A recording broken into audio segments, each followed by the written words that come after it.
video mwabonye mwese mufite ibyumba, mufite ibyo mukorera mu byumba byanyu, you get. Nanjye mfite icyumba cyanjye anyway.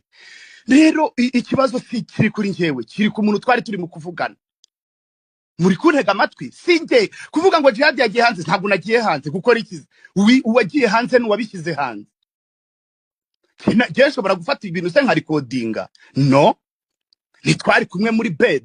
Yari kure yanjye, mugero yari kure yanjye, yagombaga gukora ibyo agomba gukora, kandi jewe nje nta kibazo mbifite, nta kibazo mfite mu ntega amatwi, ahubwo mureke kwihisha hejuru musi ya video yanjye ngo muyigire nk'umutaka kugira ngo ibyanyu bisibangane. Uri kumva je ndi hano, nta kibazo mfite, nta n'ikibazo nateje umuntu.